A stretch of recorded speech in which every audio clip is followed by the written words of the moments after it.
How do you lose weight systemically, sustainably, enjoyably, and for life? This is a question that we want to tackle today.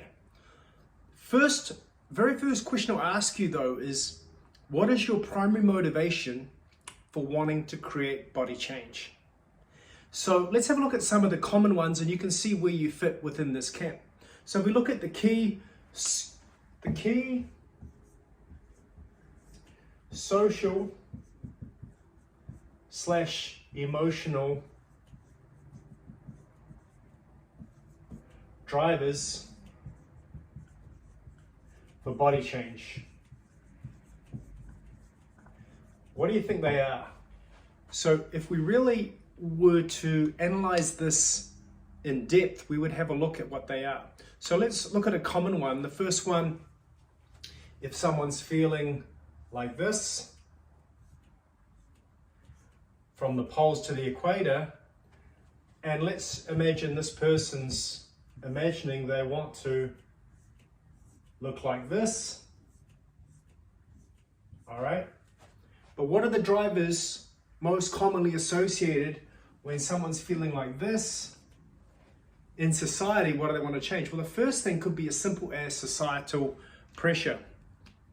That is, they feel body shamed in front of others. So an easy motivation, and this will be really important in a second. It's really important to know your motivation because that's going to dictate your strategy. If you don't understand your motivation, you won't know what strategy to use, and you might end up using a strategy that will be completely frustrating to you long term. So that's why we're looking at this. So it could be societal, through body shame. It could be through the partner.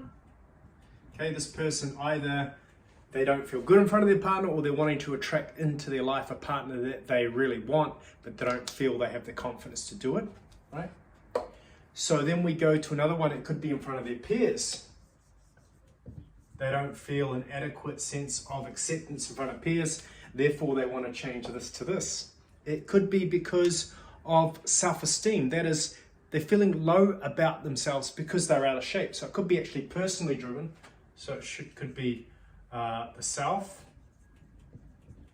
through low self-esteem. And now there's a few caveats within that one. It could be because of they're out of shape, they feel bad. It could be they have a self-confidence issue because they're lacking control over their bodily results, right? So it's another one. It's not directly related to the body, but it's because they can't actually have the ability to stick to something that's going to get them results. And then the last one here is they're feeling low about themselves because they can't actually control the lead indicators, the things such as nutrition and exercise, right? They feel defeated. So those are split into three areas. Okay, so it's important to understand what are your key drivers, firstly, that cause you to want to lose the weight. So now let's just break this down even further so we understand how this goes. So let's just rub this out. Now that you've noted that down. And basically what we want to do now is we want to look at what are the main vehicles. So we look at this. So number one, you can achieve the results and validation, but feel helpless and dependent on others. Okay, so number one is you achieve the result on the external surface, but feel helpless. Okay, so that would be akin to plastic surgery.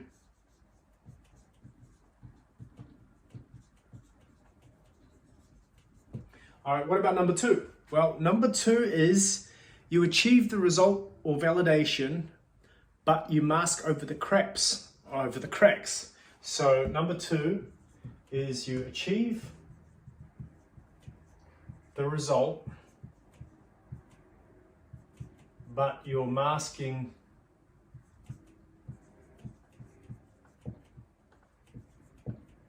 over the cracks, so to speak. So just reiterating, this one is, if you were to get plastic surgery, you can't necessarily replicate that result on a year in, year out basis. You're dependent on an external surgeon, maybe you've just saved up thousands of dollars for this one operation, and then once it's gone, it's gone. You still feel out this, you feel great for the time that your body's in the shape. Let's say you had a nip and tuck or whatever, but now fat's growing back in strange places. But you've got no confidence that you can sustainably keep your body in check without having to keep resorting to external surgery, which you have no idea of what that could be doing to your internal organs over time. But then you get to the next level, which is you can actually achieve the result, but you mask over the cracks. So the example for that would be something like this: weight manipulation, the waistband, using filters on your camera, and using different angles. And so what that does is you kind of achieve the result, but you mask over the cracks. So you're still manipulating the surface, maybe like the waistband, you're getting a smaller waist, but it's just a simple trick and a hack. You haven't changed anything internally, you've changed something externally, and you're getting an appearance that you want to have. So now let's go ahead and go to the third one, which is you achieve the result and or validation, but it feels unsustainable. So number 3 is you achieve the result that you want, but it should be a T.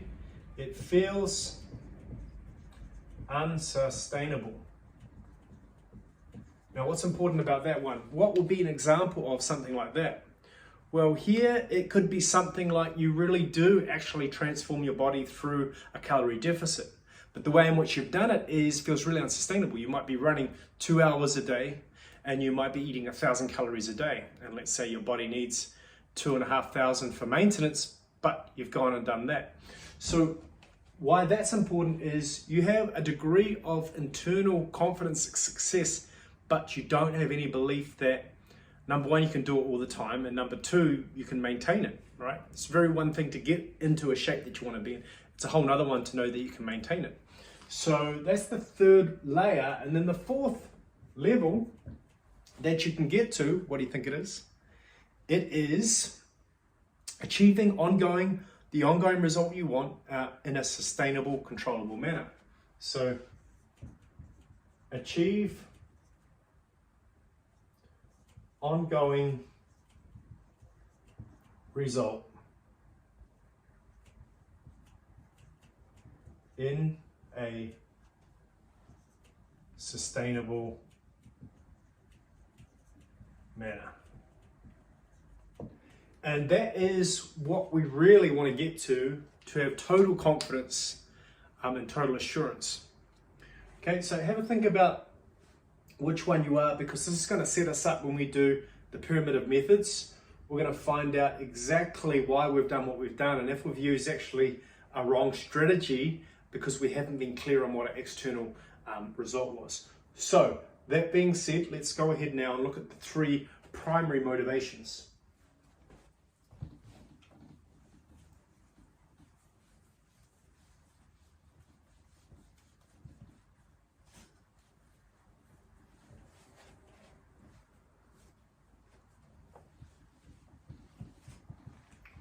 So here now are the 3